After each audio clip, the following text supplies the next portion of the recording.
Hello friends, SYBA economics general पेपरच्या दुसऱ्या लेक्चरमध्ये मी सर्व विद्यार्थ्यांचं स्वागत करतो. विद्यार्थी मित्रांनो, या पेपरच्या गेल्या लेक्चरमध्ये औद्योगिक क्षेत्र, इंडस्ट्रियल सेक्टर या आपल्या पहिल्या प्रकरणाला आपण सुरुवात केली होती. आणि या पहिल्या प्रकरणामध्ये औद्योगिकरणाची भूमिका, औद्योगिकरणाचं आर्थिक विकासात काय महत्त्व असतं, असा एक महत्त्वाचा टॉपिक या पहिल्या प्रकरणामध्ये आपण अभ्यासला होता. औद्योगिक क्षेत्र या पहिल्या प्रकरणातला आजचा अभ्यासाचा आपला दुसरा टॉपिक आहे small scale industries, meaning, role and problems.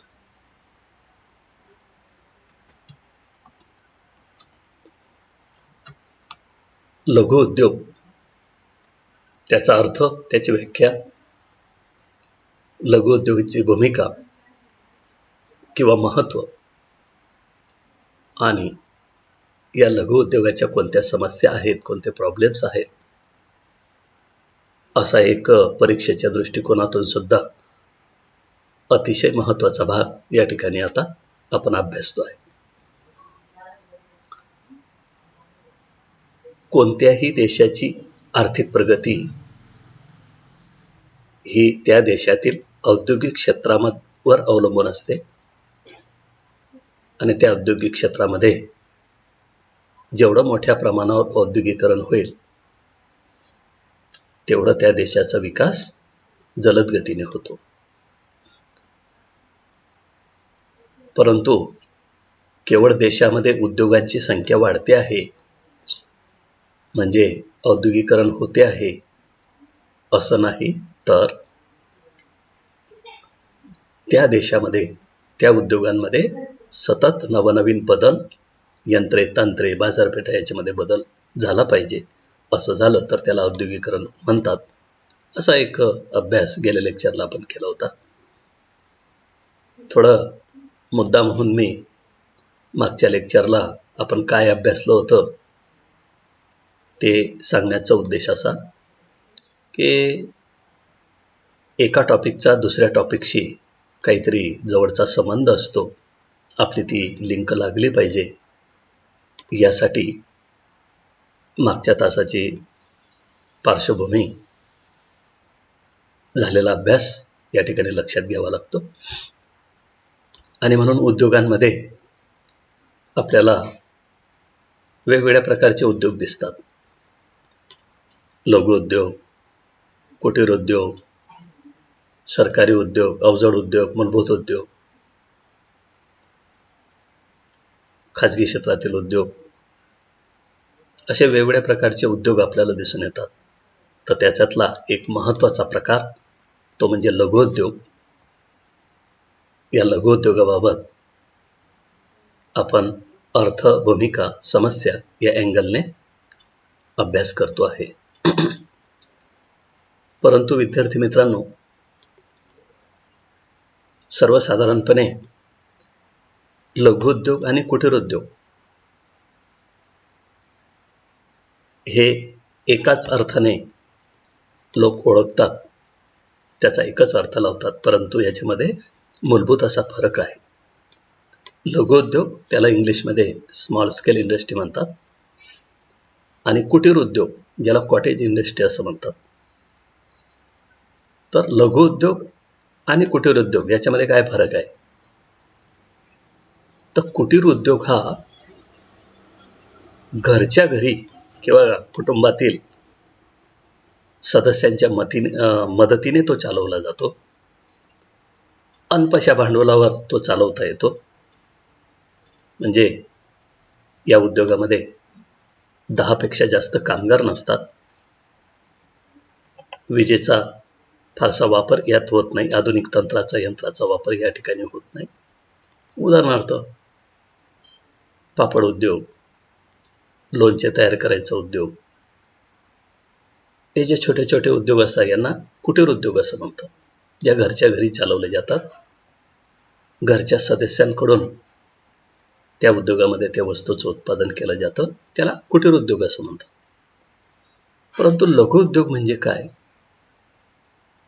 तर लघुउद्योगाची या ठिकाणी आपल्याला व्याख्या पाहता येईल.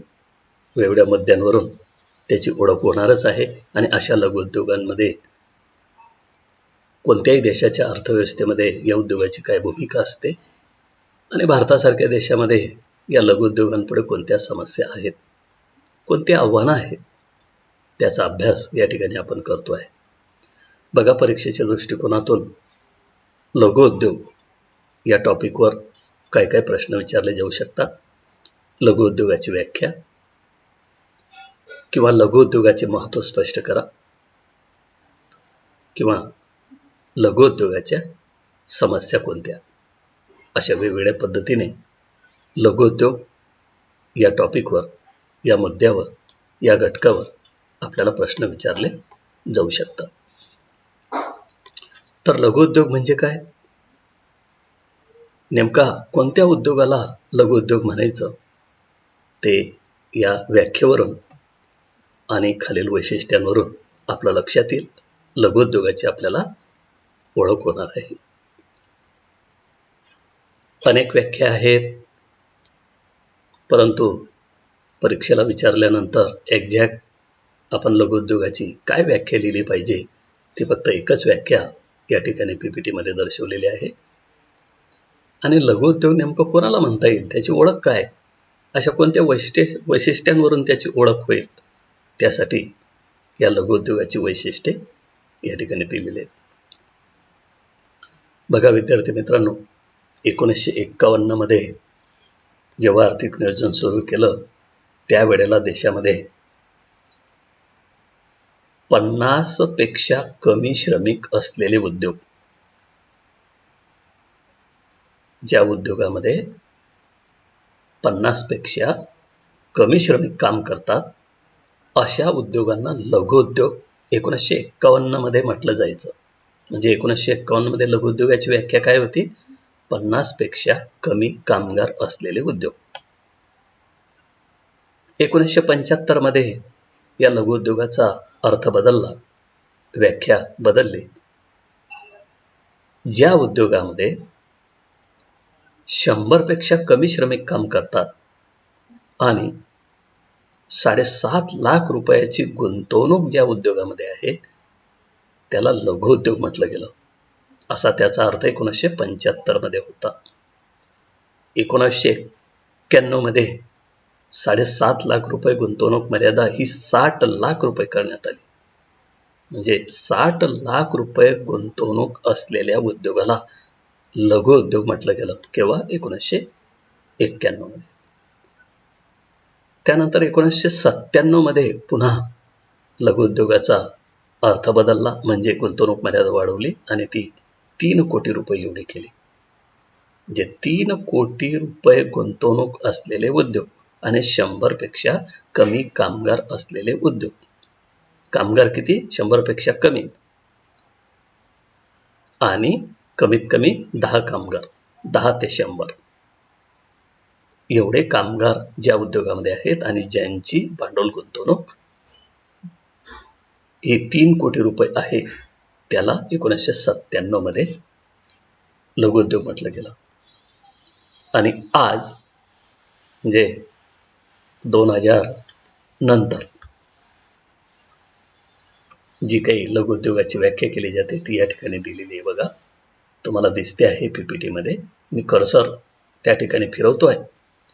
विद्यार्थी मित्रांनो, हा जो कर्सर आहे, हा कर्सरकडे आपण लक्ष द्यायचं आहे. त्या मुद्द्याचं विश्लेषण आपण करतोय. लेक्चर तिथं सुरू आहे.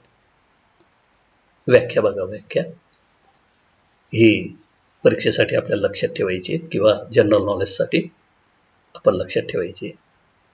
ज्या उद्योगात 10 ते 50 श्रमिक काम करतात, म्हणजे कमीत कमी 10 आणि 100च्या आत म्हणजे 50. आणि गुंतवणूक ही 5 कोटी रुपये एवढी असते. मागच्या व्याख्याला किती 3 कोटी रुपये म्हटला, पण मर्यादा वाढत जाते. 5 कोटी रुपये असते, त्यास लघुउद्योग असं म्हणतात. लक्षात ठेवा, सोपी व्याख्या आहे. कोणाला लघुउद्योग म्हणतात? जिथं 100पेक्षा कमी श्रमिक काम करतात, 10 ते 50 श्रमिक काम करतात आणि गुंतवणूक ही 5 कोटी रुपये आहे. तुम्ही जर अशी व्याख्या लिहिली, 5 कोटी रुपये एवढी गुंतवणूक असलेले उद्योग म्हणजे लघुउद्योग असं म्हटलं तरी ती व्याख्या बरोबर म्हणता येईल. अर्थात तिथं कामगारांचा उल्लेख करणं गरजेचं आहे. किती कामगार त्या उद्योगामध्ये काम करतात? तर 10 ते 50 श्रमिक काम करतात आणि 5 कोटी रुपये एवढी गुंतवणूक आहे, त्याला लघुउद्योग असं म्हणतात. अजून लघुउद्योगाची नीट ओळख व्हावी असं वाटत असेल तर त्या लघुउद्योगाची खाली काही वैशिष्ट्ये आहेत, त्याच्यावरून लक्षात येईल की याला लघुउद्योग असं म्हणतात. लघुउद्योगाचा अर्थ या वैशिष्ट्यांवरून आपला अधिक क्लिअर होईल. बघा, एक शहरी किंवा अर्ध शहरी भागात तो स्थापन झालेला असतो.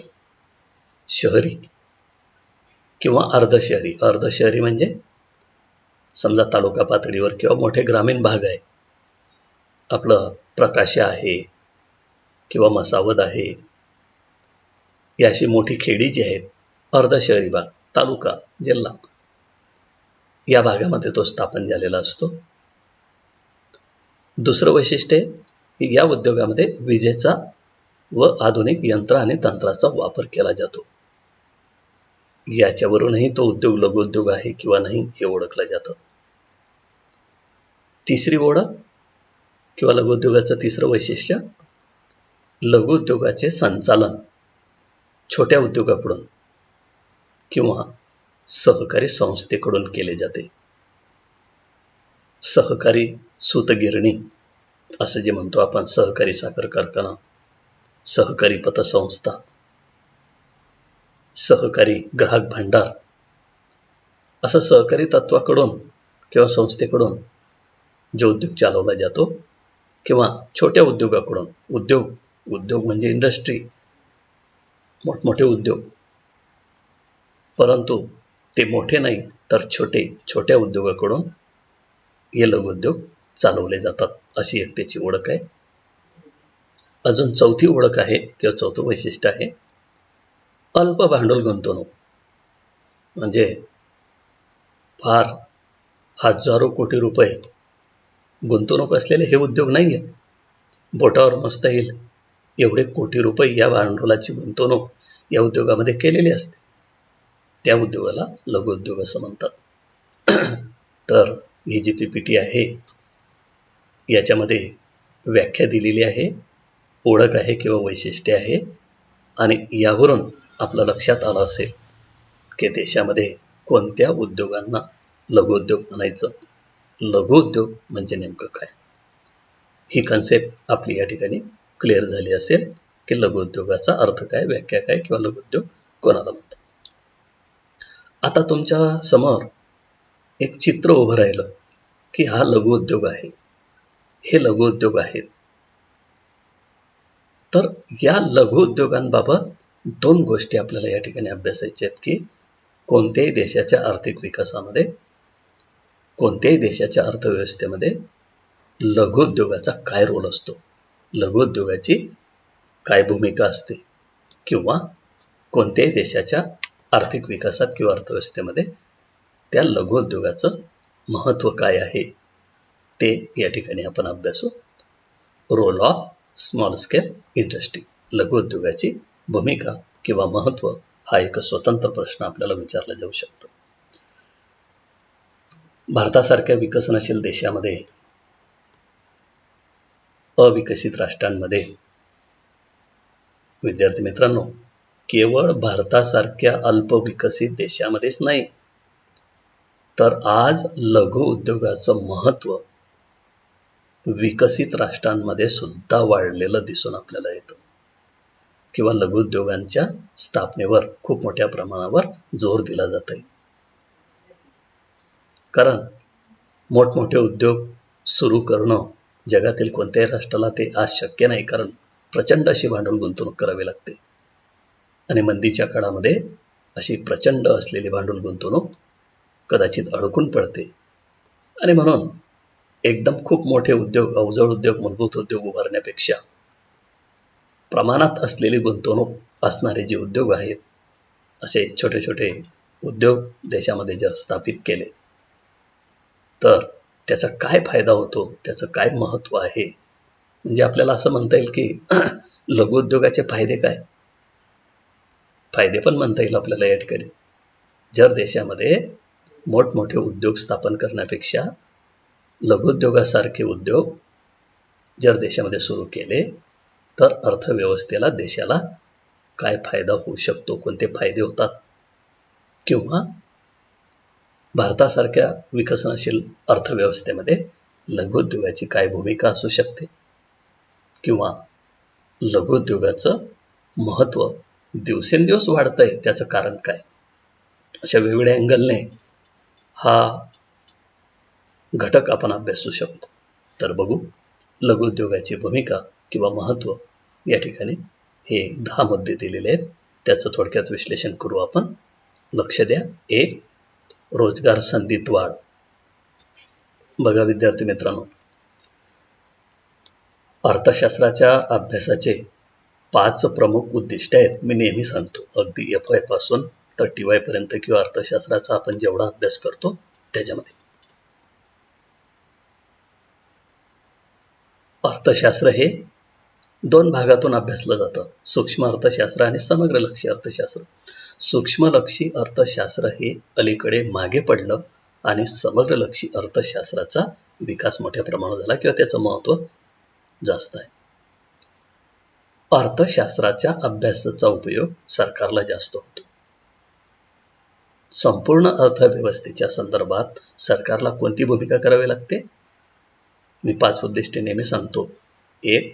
आर्थिक विकास. 2. आर्थिक समानता. 3. आर्थिक स्थैर्य. रोजगार वाढ. 4. आणि 5. देशातील लोकांचं आर्थिक कल्याण किंवा लोकांचं राहणीमानात सुधारणा करणे. या 5 गोष्टी कोणत्याही देशातील सरकारला कराव्या लागतात आणि म्हणून रोजगार निर्मिती करणे किंवा रोजगार वाढ करणे हे जे सरकारचं महत्त्वाचं काम आहे. रोजगाराच्या संधी खूप मोठ्या प्रमाणावर कमी भांडवलामध्ये जर निर्माण व्हावे असं वाटत असेल तर त्यासाठी देशामध्ये लघुउद्योग उभे राहिले पाहिजे. कारण लघुउद्योगाचा एक फायदा आहे. कोणता फायदा आहे? पहिला की रोजगार संधीमध्ये वाढ होते. भारतासारख्या अतिलोकसंख्येच्या देशामध्ये तरी या राष्ट्रांकडे भांडवल कमी आहे, राष्ट्रीय उत्पन्न कमी आहे, बचत प्रवृत्ती लोकांची कमी आहे. त्याच्यामुळे भांडवल गुंतवणूक कमी होते. कमी भांडवल गुंतवणुकीमध्ये लघुउद्योग उभारता येतो. अल्प अशा गुंतवणुकीमध्ये हा उद्योग उभारता येतो आणि म्हणून लघुउद्योगाचा सर्वात महत्त्वाचा फायदा आहे की हे लघुउद्योग जर मोठ्या प्रमाणावर देशामध्ये स्थापित झाले तर भारतासारख्या देशामध्ये जी बेरोजगारीची समस्या आहे ती लवकर सुटेल.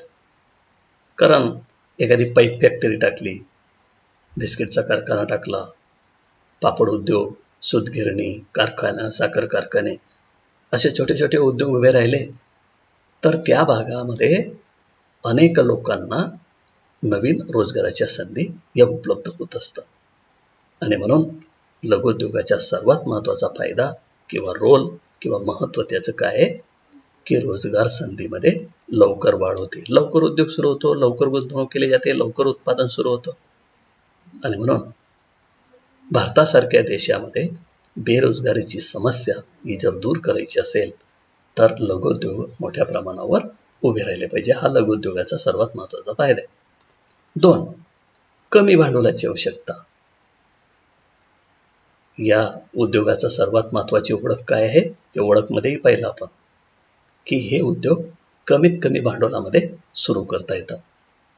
कारण हजारो कोटी रुपयाची गुंतवणूक जर आपण केली तर तेवढं भांडवल आपल्याकडे नाही आहे. मग आपण विदेशी बँकांकडून किंवा वेगळ्या देशांकडून कर्ज घेतो आणि त्याच्यावर प्रचंड प्रमाणावर व्याज आपल्याला पेड करावं लागतं. आणि ते उद्योग जर फेल गेले तर मग विकास होण्याऐवजी त्या अर्थव्यवस्थेमध्ये मोठी अडचण निर्माण होते. आणि म्हणून भारतासारख्या देशामध्ये भांडवलाची निर्मिती कमी होते, राष्ट्रीय उत्पन्न कमी आहे आणि कमी भांडवलातून हे उद्योग जर सुरू केले गेले तर देशाची औद्योगिक प्रगती या माध्यमानेही होऊ शकते. आणि म्हणून लघुउद्योगाचं हे अतिशय महत्त्वाचं महत्त्व आहे की भांडवल कमी लागते. म्हणजे लघुउद्योग तुम्ही सुद्धा या लघुउद्योगाची स्थापना करून उद्योजक होऊ शकता. तिसरं महत्त्व आहे उपलब्ध साधनसामग्रीचा पुरेपूर वापर. बघा, कोणत्याही देशामध्ये सरकारपुढे एक आर्थिक प्रश्न पडतो. अर्थव्यवस्थेचा आर्थिक प्रश्न आहे की देशातील साधनसामग्रीचा पुरेपूर वापर होतो आहे काय. प्रत्येक राष्ट्राला जी काही नैसर्गिक साधन संपदा लाभलेली आहे, मानवनिर्मित साधन संपत्ती आहे, या साधन संपत्तीचा त्या देशातील सरकारने पुरेपूर वापर केला पाहिजे. उदाहरणार्थ जमीन असेल, बारमाही शेती केली गेली पाहिजे. खनिज संपत्ती असेल, तिचा पूर्ण वापर झाला पाहिजे. वीज निर्मिती होत असेल, तिचा पूर्ण वापर झाला पाहिजे. देशामध्ये श्रमिक असतील तर सर्व श्रमिकांचा उत्पादन क्षेत्रामध्ये, वेगवेगळ्या क्षेत्रामध्ये उपयोग झाला पाहिजे. म्हणजे देशातील साधनसामग्रीचा पुरेपूर वापर झाला पाहिजे. तसं झालं तरच देशाचा विकास जलदगतीने होतो, नाहीतर बरीचशी सामग्री पडून राहते. आणि म्हणून देशामध्ये जी काही नैसर्गिक आणि मानवनिर्मित साधन संपत्ती आहे, सामग्री आहे, या सामग्रीचा पुरेपूर वापर आपल्याला करायचा असेल आणि त्याच्यातून विकास साध्य करायचा असेल तर देशामध्ये लघुउद्योगांची उभारणी झाली पाहिजे, लघुउद्योग स्थापन झाले पाहिजे. कारण लघुउद्योग वेगवेगळ्या ठिकाणी छोटे छोटे उद्योग जर स्थापित झाले, देशाच्या कानाकोपऱ्यामध्ये, ग्रामीण भागामध्ये, अर्धशहरी भागामध्ये मोठ्या प्रमाणात लघुउद्योगांची स्थापना झाली तर साधनसामग्रीचा त्या भागामध्ये पडून असलेल्या साधनसामग्रीचा पुरेपूर वापर होतो आणि रोजगार निर्मिती होते. 4. शेती व्यवसायाला पूरक व पोषक. बघा विद्यार्थी मित्रांनो, आपली अर्थव्यवस्था ही कृषीप्रधान अर्थव्यवस्था आहे. कृषी क्षेत्रामध्ये फार मोठी लोकसंख्या उपजीविकेसाठी, रोजगारासाठी अवलंबून असते आणि या शेती क्षेत्रामध्ये फार मोठ्या प्रमाणावर वेगवेगळ्या प्रकारचा कच्चा माल उत्पादित होत असतो. आणि या कच्च्या मालावर प्रक्रिया करणारे असे छोटे उद्योग जर उभारले गेले, उदाहरणार्थ महाराष्ट्रामध्ये खूप मोठ्या प्रमाणावर साखर कारखान्यांची स्थापना झाली, सूतगिरण्यांची स्थापना झाली. म्हणून त्या भागामध्ये शेतामध्ये तयार होणारा जो कच्चा माल आहे, ऊस आहे, कापूस आहे, याला मागणी येऊ लागली, चांगला भाव मिळाला, शेतकऱ्यांचं जीवनमान उंचावलं, शेतकऱ्यांचे उत्पन्न वाढलं. आणि म्हणून शेती क्षेत्रामध्ये जो वेगवेगळ्या प्रकारचा कच्चा माल पिकतो, या कच्च्या मालावर प्रक्रिया करणारे उद्योग जर उभे राहिले, म्हणजे पूरक उद्योग उभे राहिले, तर अर्थव्यवस्थेला ते पोषक ठरतील आणि शेती व्यवसायाला देखील ते पोषक ठरू शकतात. शेती क्षेत्रातील कच्च्या मालाला शेतकऱ्यांना मोठ्या प्रमाणात चांगली किंमत मिळू शकते आणि त्यांचं उत्पन्नही वाढू शकतं. आणि म्हणून शेती व्यवसायाला जोड व्यवसाय किंवा शेती व्यवसायाला पूरक व्यवसाय किंवा पोषक असा व्यवसाय या लघुउद्योगाच्या माध्यमाने आपल्याला सुरू करता येतील. हे लघुउद्योगाच्या सर्वात महत्त्वाचा भूमिका आपल्याला दिसून येईल. 5. आर्थिक विषमता कमी करण्याच्या दृष्टीने उपयुक्त. बघा, देशामध्ये आर्थिक विषमता का वाढते आहे, श्रीमंत आणि गरीब हे अंतर का वाढतंय, की ज्यांनी प्रचंड प्रमाणात उद्योग क्षेत्रामध्ये गुंतवणूक केलेली आहे त्यांना प्रचंड नफा मिळतो आणि ते मोठ्या प्रमाणावर श्रीमंत होत जातात. पण तुमच्या आमच्यासारख्याला सर्वसाधारण परिस्थितीचे जे लोक आहेत ते एकतर शेती क्षेत्रामध्ये राबतात, नाही तर छोटी मोठी नोकरी करतात. पण त्यांना जर उद्योजक व्हायचं असेल, त्यांनाही औद्योगिक क्षेत्रामध्ये आपल्याला नफा कमवायचा असेल तर ते लघुउद्योग सुरू करू शकतात. कारण या लघुउद्योगामध्ये कमी गुंतवणूक करावी लागते, लवकर तो उद्योग सुरू करता येतो, आपल्यालाही उद्योजक होता येते आणि आपल्यालाही प्रचंड प्रमाणात होणारा नफा मिळू शकतो. म्हणजे श्रीमंत आणि गरीब असं जे अंतर मोठं निर्माण होतं ते होणार नाही. म्हणजे आर्थिक विषमता कमी करण्यासाठी, श्रीमंत व गरीब यांच्यातील अंतर कमी करण्यासाठी लघुउद्योगाची भूमिका फार महत्त्वाची आहे. त्यानंतर 6. प्रादेशिक विषमता कमी करण्याच्या दृष्टीने उपयुक्त. बघा, जशी आर्थिक विषमता असते तशी प्रादेशिक विषमता देशामध्ये दिसून येते. वेगवेगळे प्रांत, वेगवेगळ्या भागामध्ये मोठे उद्योग उभे राहतात, उद्योगांचे प्रमाण जास्त असतं आणि काही भागामध्ये फक्त शेती व्यवसायात रोजगार असतो, उद्योजक त्या ठिकाणी अजिबात नसतात. तर अशा भागामध्ये असे लघुउद्योग, छोटे छोटे उद्योग स्थापित करता येतात. तिथंही एक औद्योगिकरण होऊ शकतं. तिथंही औद्योगिक क्षेत्रामध्ये त्या लोकांना रोजगाराच्या संधी आपण देऊ शकतो. आणि हे लघुउद्योग, बघा, एखादा मोठा उद्योग आहे, अवजड उद्योग आहे, लोखंड उद्योग आहे, पोलाद उद्योग आहे, हा तर एकदम मोठ्या शहरामध्ये, मुंबईसारख्या शहरामध्ये, अंकलेश्वर, JIDCला, अशा मोठ्या शहरांमध्येच ते स्थापित करता येतात. पण हे जे छोटे उद्योग आहेत, हे छोटे उद्योग अशाही भागामध्ये सुरू करता येतात की ज्या भागामध्ये अजून कोणत्याही प्रकारचं औद्योगिकरण झालेलं नाहीये किंवा त्या भागामध्ये कामगार जे आहेत ते कामगार अकुशल आहेत. अशा भागामध्येही उद्योगाची स्थापना करून औद्योगिक वातावरण आपल्याला तयार करता येऊ शकतं आणि त्या भागाचा सुद्धा विकास व्हायला मदत होते. तेथील लोकांना रोजगार मिळतो, त्यांचं उत्पन्न वाढतं, त्यांचं राहणीमान वाढतं आणि साहजिकच प्रादेशिक असमतोल कमी होतो, प्रादेशिक विषमता कमी होते. आणि म्हणून असे छोटे छोटे उद्योग मागासलेल्या भागामध्ये, ज्या भागामध्ये उद्योग उभारले गेले नाहीत, त्या ठिकाणी हे उद्योग उभारता येतात आणि त्याही भागाचा विकास साधता येतो. 7. शेतीवरील लोकसंख्येचा भार कमी करण्यास उपयुक्त. बघा, आपल्या देशामध्ये प्रचंड अशी लोकसंख्या आहे आणि एकूण लोकसंख्येपैकी शेती क्षेत्रामध्ये आजही 65% लोकसंख्या गुंतलेली आहे. रोजगारासाठी किंवा उपजीविकेसाठी 65% लोकसंख्या ही शेतीवर निर्भर आहे. म्हणजे 12ही महिने शेतीमध्ये रोजगार मिळत नसला तरी उपजीविकेसाठी त्या शेतीमध्ये राबणाऱ्यांची संख्या मोठ्या प्रमाणात आहे. म्हणून शेतीवर लोकसंख्येचा भार जास्त आहे, अनावश्यक भार आहे. काही कामगार शेती क्षेत्रातून काढून ते उद्योग क्षेत्राकडे आपण वळवले पाहिजे. पण आपल्याला मोठे उद्योग सुरू करणं शक्य नाही. मोठ्या उद्योगामध्ये प्रचंड गुंतवणूक करण्यासाठी आपल्याकडे भांडवल नाहीये आणि म्हणून कमी भांडवलामध्ये लघुउद्योगांची स्थापना करता येते आणि या लघुउद्योगामध्ये नवनवीन रोजगाराच्या संधी आपल्याला निर्माण करता येऊ शकतात. आणि शेतीमध्ये जे अनावश्यक कामगार आहेत, अर्धबेकार लोक जे आहेत, या लोकांना मात्र कृषी क्षेत्राकडून आपल्याला उद्योग क्षेत्राकडे वळवता येईल आणि शेती क्षेत्रातला हा लोकसंख्येचा भार कमी व्हायला मदत होईल. हा एक फायदा लघुउद्योगाचा आपल्याला सांगता येईल. त्यानंतर 8. पूरक व सहाय्यभूत उद्योगांची भूमिका. पूरक आणि सहाय्यभूत उद्योग देशामध्ये उभे राहिले पाहिजे. मोठमोठे उद्योग, अवजड उद्योग, कापड उद्योग, पोलाद उद्योग, साखर उद्योग, मोठमोठे उद्योग उभे राहिले. पण या उद्योगामध्ये लागणाऱ्या जे इतर गोष्टी आहेत, इतर उत्पादन आहे, ते सगळं उत्पादन स्वतः करू शकत नाही. उदाहरणार्थ कार उद्योग आहे, वाहनाचा उद्योग आहे, वाहन उद्योग आहे. एखाद्या कारखान्यामध्ये कारचं उत्पादन होतं, पण कारला लागणारं इलेक्ट्रिक साहित्य, टायर, हे सगळं स्वतः तयार करू शकत नाही आणि म्हणून त्या कारला लागणारे इतर जे छोटे भाग आहेत, पार्ट्स आहेत, ते छोटे छोटे पार्ट्स तयार करणारे उद्योग हे लघुउद्योगाच्या माध्यमातून उभे राहतात. आणि म्हणून या मोठ्या उद्योगांना लागणारे इतर जे छोटे छोटे उत्पादन आहे, हे छोटं उत्पादन लघुउद्योग तयार करून देतात. त्या मोठ्या उद्योगांना अशा प्रकारे हे उद्योग सहाय्यभूत ठरतात. म्हणजे मोठ्या उद्योगांना लघुउद्योग हे सहाय्य करतात, छोटे छोटे पार्ट्स तयार करून देतात. ही अतिशय महत्त्वाची भूमिका लघुउद्योगाची आपल्याला दिसून येते. एक सहाय्यभूत उद्योग म्हणून किंवा मोठ्या उद्योगांना पूरक उद्योग म्हणून हे उद्योग फार महत्त्वाची भूमिका बजावताना आपल्याला दिसतात. त्यानंतर 9.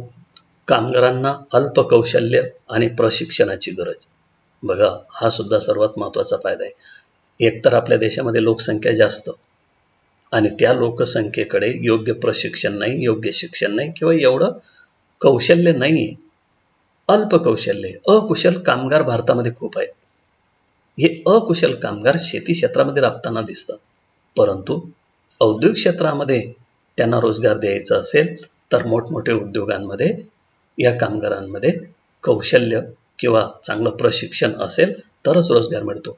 परंतु लघुउद्योगामध्ये तुमच्याकडे प्रशिक्षण नसेल, कमी प्रशिक्षित असणार, कौशल्य कमी असेल, 8वी 10वी शिकलेले असाल, फार मोठी डिग्री नसेल, तरीसुद्धा या लघुउद्योगामध्ये आपल्याला रोजगार उपलब्ध होत असतो आणि देशातला बेरोजगारीचा प्रश्न सुटतो आणि अकुशल कामगारांना सुद्धा औद्योगिक क्षेत्रामध्ये नोकरी करायची संधी ही मिळत असते. आणि म्हणून कामगारांना खूप मोठं कौशल्य लागत नाही, खूप मोठी डिग्री लागत नाही, खूप चांगलं प्रशिक्षणाची आवश्यकता नाही आहे. अगदी कमी कौशल्यामध्ये, कमी प्रशिक्षणामध्ये लोक लघुउद्योगामध्ये आपला रोजगार प्राप्त करू शकतात. हा एक महत्त्वाचा फायदा आहे. त्यानंतर 10, जलद व अल्प किमतीत उत्पादन. हा सर्वात महत्त्वाचा फायदा आहे.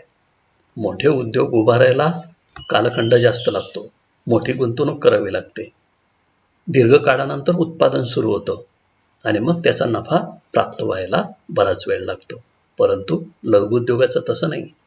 कमी गुंतवणूक, लवकर ते स्थापित होतात आणि लवकर त्याच्यापासून उत्पादन सुरू होतं आणि उत्पादन विक्री करून लवकर आपल्याला नफा प्राप्त होतो आणि कमी खर्चामध्ये आणि लवकर कमी गुंतवणुकीमध्ये उत्पादन होत असल्यामुळे उत्पादनाचा खर्चही कमी येतो आणि म्हणून असं उत्पादन हे कमी किमतीमध्ये विक्री होऊ शकतं. झटपट उत्पादन, झटपट नफा आणि कमी किमतीमध्ये वस्तू व सेवांची विक्री याच्यातून औद्योगिक क्षेत्रामध्ये बळकटी मिळत असते. औद्योगिक क्षेत्राला या उद्योगांमुळे बळकटी मिळते आणि म्हणून लघुउद्योगाचं अनन्यसाधारण असं महत्त्व आहे. या वेगवेगळ्या मुद्द्यांवरून आपलं लक्षात आलं असेल. तर काय पाहिलं आपण? लघुउद्योगाचं काय महत्त्व आहे, काय भूमिका आहे आणि लघुउद्योगाचे कोणते फायदे आहेत, या वेगवेगळ्या मुद्द्यांवरून आपलं लक्षात येईल. आता लघुउद्योगाचं एवढं जरी महत्त्व असलं, लघुउद्योगाचे एवढे फायदे जरी असले, कोणत्याही देशामध्ये लघुउद्योगाचा अतिशय महत्त्वाचा जरी रोल असला, तरीसुद्धा आजच्या काळामध्ये, आधुनिक काळामध्ये लघुउद्योगांसमोर फार मोठ्या समस्या उभ्या राहिलेल्या आहेत. फार मोठं आव्हानं त्यांच्या पुढे आहेत. या अशा लघुउद्योगाच्या समस्या जर वाढत गेल्या तर असे लघुउद्योग मोठ्या प्रमाणावर बंद पडतील. देशामध्ये आजही लघुउद्योगांची संख्या वाढेल आणि औद्योगिक क्षेत्र हे डळमळीत होईल आणि म्हणून लघुउद्योगांपुढे ज्या काही समस्या आहेत, लघुउद्योजकांच्या ज्या काही समस्या आहेत, त्या समस्या सोडवण्यासाठी सरकारने नवीन औद्योगिक धोरणामध्ये उपाययोजना केलेल्याच आहेत. पण तरीसुद्धा आधुनिक काळामध्ये या अशा लघुउद्योगांपुढे अनेक समस्या आहेत. या उद्योजकांना या अनेक समस्यांना मात्र तोंड द्यावं लागत असून त्या समस्यावर मात करून पुढे जावं लागतं. समस्या कोणत्या आहेत? एक, कच्च्या मालाची समस्या ही सर्वात मोठी समस्या आहे आणि म्हणून हे उद्योग बारमाही चालत नाही. उदाहरणार्थ सूतगिरणी आहे, साखर कारखाने आहेत. महाराष्ट्रामध्ये खूप मोठ्या प्रमाणात सूतगिरण्या, साखर कारखाने उभे राहिले, परंतु आज अशी स्थिती निर्माण झाली की या कारखान्यांना, या लघुउद्योजकांना 12माही कच्चा माल मिळत नाही. 12ही महिने कच्च्या मालाची उपलब्धता होत नाही. झालाच तर किंमत जास्त मोजावी लागते आणि नफा कमी मिळतो, त्याच्यामुळे तो परवडत नाही. तर या अशा उद्योगांपुढे सर्वात महत्त्वाची समस्या आहे की कच्चा माल 12ही महिने पुरेल एवढा उपलब्ध होत नाही आणि त्याच्यामुळे ते उद्योग 4 ते 6 महिन्यात चालतात आणि बाकीच्या काळामध्ये ते बंद राहतात.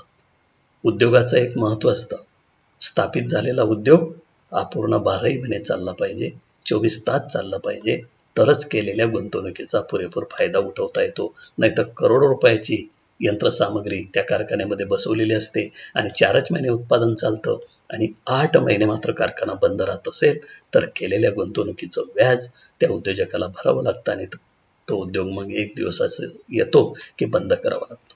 आणि म्हणून आज या लघुउद्योगांपुढे सर्वात महत्त्वाची समस्या आहे ती कच्च्या मालाची. 2, भांडवलाची कमतरता. बघा, या लघुउद्योगांना जवळजवळ 5 कोटी रुपयाची गुंतवणूक केल्यानंतर त्याही नंतर मोठ्या प्रमाणावर भांडवलाची चंचल बसते. वेगवेगळ्या कामासाठी भांडवलाची आवश्यकता असते आणि या उद्योजकांना जे काही भांडवल प्राप्त होते राष्ट्रीयकृत बँकांकडून, सहकारी बँकांकडून किंवा इतर माध्यमाने, ते पुरेशा प्रमाणात होत नाही त्यांना जेवढी भांडवलाची गरज आहे तेवढी भांडवलाची गरज आजही आपल्या बँका किंवा सरकार पूर्ण करू शकत नाही आणि त्याच्यामुळे त्यांना उत्पादनात सुधारणा करता येत नाही. आधुनिक यंत्रतंत्राचा वापर करता येत नाही. आपल्या उत्पादनामध्ये सुधारणा करता येत नाही. त्या उद्योगाचा विस्तार करता येत नाही. तो उद्योग जास्तीत जास्त नफा कमवायला सक्षम करता येत नाही. म्हणजे जेवढी भांडवलाची गरज आहे, जेवढी भांडवलाची आवश्यकता असते तेवढी आजही त्यांची पूर्ण होत नाही आणि म्हणून वारंवार त्यांना भांडवलाची चणचण भासत असते. 3. उत्पादित माल विक्रीची समस्या. या लघुउद्योगांनी जो काही माल तयार केलेला आहे किंवा ज्या वस्तूंचं उत्पादन ते उद्योग तयार करतात, तर या उत्पादित मालाला योग्य अशी मार्केट मिळत नाही, योग्य अशी बाजारपेठ मिळत नाही. म्हणजे जेवढा उत्पादित झालेला माल आहे तेवढा तो विकायला खूप अडचणी येतात, तेवढा माल तो विकला जात नाही. का? कारण या उद्योगांनी तयार केलेल्या वस्तूंपेक्षा दर्जेदार अशा वस्तू मोठमोठ्या उद्योगांनी ज्या तयार केल्या त्या कमी किमतीमध्ये मिळतात आणि साहजिकच लोक त्या कमी किमतीच्या दर्जेदार अशा ब्रँडेड वस्तू घेतात. या लघुउद्योगांनी तयार केलेल्या वस्तू कमी प्रमाणामध्ये घेतात. म्हणजे लघुउद्योगांमध्ये मोठ्या प्रमाणावर माल उत्पादित जरी झाला तरी त्या मालाचं खप होईलच याची शाश्वती नाही आणि म्हणून उत्पादित माल हा कसा विकला जाईल, तो गोडाऊनमध्ये पडून राहणार नाही, तोट्यात वाढ होणार नाही याची काळजी सतत लघुउद्योजकांना भेडसावत असते, समस्या भेडसावत असते. त्यानंतर 4. जुने किंवा कालबाह्य उत्पादन तंत्र व यंत्राचा वापर. या उद्योगामध्ये जे काही यंत्रसामग्री स्थापित केलेली असते, जे काही तंत्र वापरलं जातं ते कालबाह्य ठरलेलं असतं, ते जुनं झालेलं असतं. नवीन उत्पादन तंत्र किंवा यंत्रे स्थापित करायची असेल तर मोठं भांडवलाची आवश्यकता असते. आधीच या उद्योजकांना भांडवलाची चणचण आहे, टंचाई आहे आणि त्याच्यामुळे जुन्याच पद्धतीने किंवा जुन्या यंत्रा आणि तंत्राच्या साहाय्याने उत्पादन हे केलं जातं आणि मग मालाला मार्केटमध्ये फारसा भाव मिळत नाही किंवा मालाचा खप पुरेशा प्रमाणात होत नाही. त्यानंतर 5वं आव्हान त्यांच्या पुढे आहे, मोठ्या उद्योगांशी स्पर्धा. या लघुउद्योजकांना मोठ्या उद्योगांबरोबर मोठी स्पर्धा करावी लागते. मोठ्या उद्योगांमध्ये तयार झालेलं कापड आणि छोट्या उद्योगामध्ये तयार झालेलं कापड, उत्पादनाचा दर्जा, त्याची किंमत याच्यामध्ये खूप मोठ्या प्रमाणात फरक पडतो आणि म्हणून मोठ्या उत्पादनाचे फायदे मोठ्या उद्योजकांना मिळतात. हे छोट्या उत्पादनाचे फायदे मात्र या लघुउद्योजकांना मिळत नाही. तर मोठ्या उद्योगांनी तयार केलेला माल, त्याची विक्री, त्यांची मार्केट, त्यांची उत्पादित पद्धत, त्यांचा उत्पादनाचा दर्जा याच्याशी लघुउद्योग मात्र ताळमेळ बसवू शकत नाही किंवा त्यांच्याबरोबर या स्पर्धेमध्ये टिकाव धरू शकत नाही. कोणत्याही बाबतीत नाही. उत्पादनाच्या बाबतीत असेल, रोजगाराच्या बाबतीत असेल, उत्पादन खर्चाच्या संदर्भात असेल, जाहिरात करण्याच्या संदर्भात असेल, या वेगवेगळ्या बाबतीत मोठ्या उद्योगांजवळ लघुउद्योग हे कमी पडतात आणि मग त्या स्पर्धेमध्ये ते टिकाव धरू शकत नाही आणि मग आपल्या माल विक्रीची आणि पुन्हा उत्पादनाची समस्या निर्माण होते. त्यानंतर 6. यंत्रसामग्री व विजेची अडचण. बघा, यंत्रसामग्री तर जुनी आहेच, कालबाह्य ठरेल असं उत्पादन तंत्र आणि यंत्र तर वापरलं जातच, परंतु त्या यंत्रासाठी लागणारी जी वीज आहे ती वीजही त्यांना पुरेशी मिळत नाही. 24 तास मिळत नाही. लोडशेडिंगची अडचण असते आणि त्याच्यामुळे उत्पादन ठराविक काळामध्येच करता येतं. 24 तास उत्पादन करता येत नाही आणि 24 तास उत्पादन करायचे असेल तर त्यांना वीज ही जास्त किंमत देऊन घ्यावी लागते आणि मोठी किंमत जर विजेसाठी मोजावी लागली तर उत्पादन खर्च वाढतो. उत्पादन खर्च वाढला की वस्तू-सेवांच्या किमती वाढतात आणि वस्तू-सेवांच्या किमती जर वाढल्या तर बाजारामध्ये अशा वस्तू-सेवांना मागणी कमी होते आणि मग पुन्हा माल विक्रीची समस्या निर्माण होऊन बसते. त्यानंतर त्यांच्यापुढे 7वं आव्हान आहे, 7वी समस्या आहे, ते म्हणजे करांचे ओझे.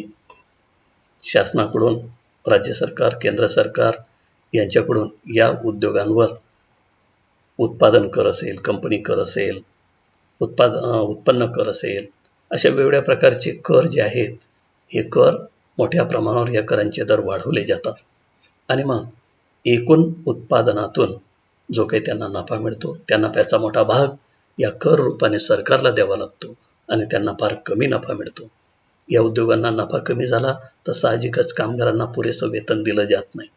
कामगारांना कामा एवढं वेतन मिळालं नाही तर त्याचा परिणाम उत्पादनावर, उत्पादनाच्या दर्जेवर होत असतो. आणि म्हणून या लघुउद्योगांसाठी जे काही वेगवेगळे कर सरकारकडून आकारले जातात, या करांचे दर कमी झाले पाहिजे, तरच भारतातील लघुउद्योग विकसित होतील. आणि 8 इतर समस्या, या वरच्या समस्यांबरोबरच इतरही काही समस्या आहेत, जसे की बोगस लघुउद्योगांचा अडथळा असतो. म्हणजे जे चांगले उद्योग आहेत, जे भरभराटीला आले, चांगलं उत्पादन करतात, अशा उद्योगांना तर सरकार कर्जाच्या संदर्भात किंवा वेगवेगळ्या करांच्या संदर्भात मदत करते, परंतु काही बोगस लघुउद्योग आहेत की सरकारच्या अनुदानाचा किंवा कर्जाचा फायदा उचलण्यासाठी फक्त लघुउद्योग सुरू केले जातात आणि काही काळानंतर ते बंद पडतात. तर ती गुंतवणूक अडकून बसते जी चांगल्या उद्योगांना मिळाली असती. त्यानंतर कर्जाचा अधिक व्याजदर, म्हणजे लघुउद्योगांमध्ये जे काही भांडवल गुंतवलेलं असतं, ते भांडवल बँकांकडून जे घेतलेलं असतं त्याच्यावर मोठ्या प्रमाणावर व्याज हा द्यावा लागतो. व्याज स्वरूपात जास्त व्याज दराने बँकांना, या उद्योजकांना आपला नफा परत करावा लागतो आणि म्हणून पुरेसं भांडवल या लघुउद्योगांच्या विस्तारासाठी, विकास करण्यासाठी त्यांच्याकडे शिल्लक राहत नाही. त्यानंतर अकुशल कामगार, आणि सर्वात महत्त्वाचा या लघुउद्योगामध्ये समस्या आधुनिक काळामध्ये निर्माण होते की या लघुउद्योगांमध्ये जे काही काम करणारे कामगार आहेत, हे कामगार खूपच अकुशल असतात. दर्जेदार उत्पादन करण्याचं टेक्निक त्यांच्याकडे नसतं आणि त्याच्यामुळे दर्जेदार असं उत्पादन या लघुउद्योगामध्ये होऊ शकत नाही. त्यानंतर या लघुउद्योगांच्या असंघटितपणा, लघुउद्योग देशामध्ये कानाकोपऱ्यामध्ये वेगवेगळ्या ठिकाणी विखुरलेले आहेत आणि ते संघटित नाही आहेत. या उद्योगाच्या समस्या काय आहेत, त्यांच्या अडचणी कोणत्या आहेत, त्या अडचणी किंवा समस्या सोडवण्यासाठी या उद्योगांच्या संघटन सरकारपुढे झुकती बाजू घेते किंवा त्यांना सरकारला मोठ्या प्रमाणावर मदत मागायला ते सक्षम ठरत नाही. आणि म्हणून देशामध्ये लघुउद्योग हे सुद्धा संघटित झाले पाहिजेत. असंघटितपणामुळे त्यांना त्यांच्या समस्या कोणत्या आहेत या सरकारपुढे मांडता येत नाहीत आणि त्याच्यामुळे या लघुउद्योगांच्या समस्या ज्या आहेत त्याच्यावर मात करत अनेक लघुउद्योग पुढे चालतात. ज्या दिवशी ते स्पर्धेमध्ये टिकत नाही तेव्हा ते बाहेर होतात आणि अशा पद्धतीने देशामध्ये आजारी लघुउद्योगांची संख्या दिवसेंदिवस वाढते आहे. तर लघुउद्योगाच्या ज्या समस्या आहेत, या समस्या सोडवण्यासाठी सरकार अलीकडे फार मोठ्या प्रमाणात प्रयत्न करत आहे. ते काय प्रयत्न आहेत ते आपण पुढच्या टॉपिकमध्ये 1991चं नवीन औद्योगिक धोरण हे जेव्हा अभ्यासू तेव्हा आपल्या लक्षात येईलच की लघुउद्योगांच्या समस्या सोडवण्यासाठी, देशामध्ये लघुउद्योगांचा विकास करण्यासाठी सरकारने कोणती उपाययोजना केलेली आहे ते त्या ठिकाणी चर्चा होईलच. Thank you. Stay home, stay safe.